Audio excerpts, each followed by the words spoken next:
Welcome back to the Hank Strange Situation, Lifestyles of the Locked and Loaded. Make sure to check out hankstrange.com. You can sign up for our email list and find ways to follow and support our efforts. For everybody who don't know, the people who started that whole STG thing was Hill and Mac Gunworks. Yeah. And they were at a couple SHOT Shows with their prototypes and everything else. And after the 2017 SHOT Show, I saw that one they had there, they're showing off, and it looked nice. And you know what? I'm going to order one. So I sent them the money, all the money, $1,750, I believe, not mistaken. And how many years ago was that? 2017. 2017. So that's 7 years. Keep going. Yeah, keep going. So they were making. Well, one of the problems that they did, which you should never do if you're going to come out and make your new guns, don't offer 4 calibers at one time. Okay. Because you have to make 4 calibers work, and then you have to make 4 calibers worth of barrels. Right. But at any rate, they were working on it, and they'd post some updates every once in a while. And they got a lot of hate because it was taking time. Then they were saying that their magazines they were giving some problems, and they finally got the molds done on the magazine. And then things went quiet because that was supposed to be the final thing. Well, come to find out, they farmed it out to somebody else to manufacture, to do the actual physical assembly, and those people just did nothing.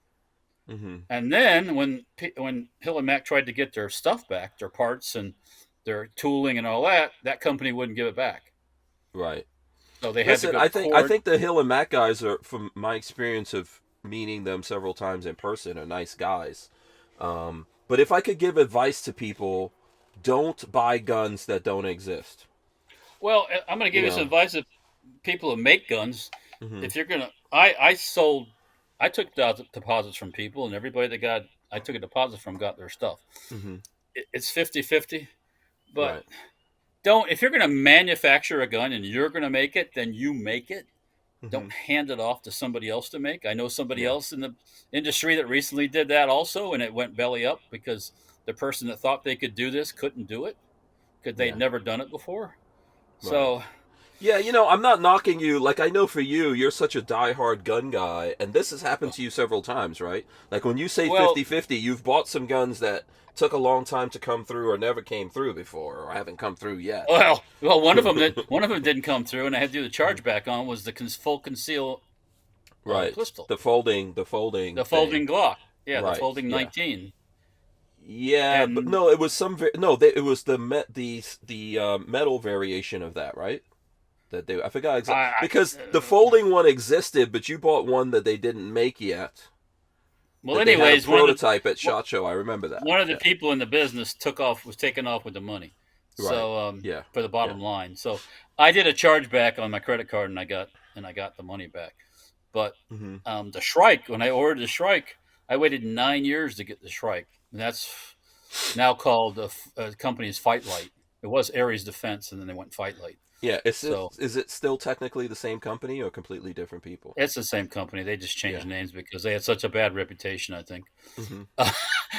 But I finally got it, but it took 9 years. 9 years. Yeah. So. For the average person out there who's not Walter, I would say if you see some really cool gun and you really, really, really, really, really like it, just wait until it's actual reality and you can actually buy it before you get all up in it. Yeah, I would probably not disagree with you too much.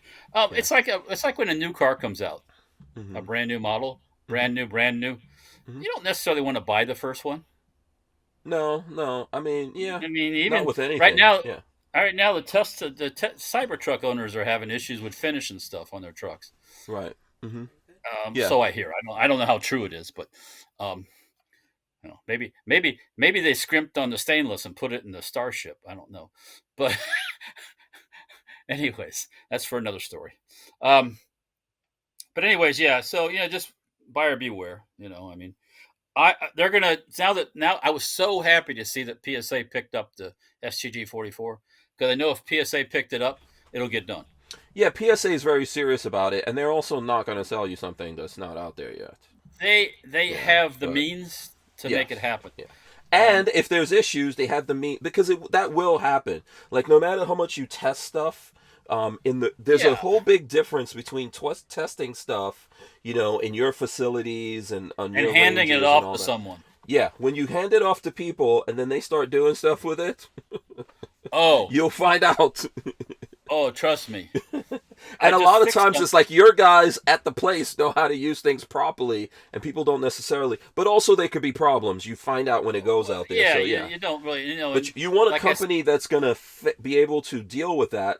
That's what happened with Hudson, right? Hudson had issues. People sent guns in. They couldn't fix them.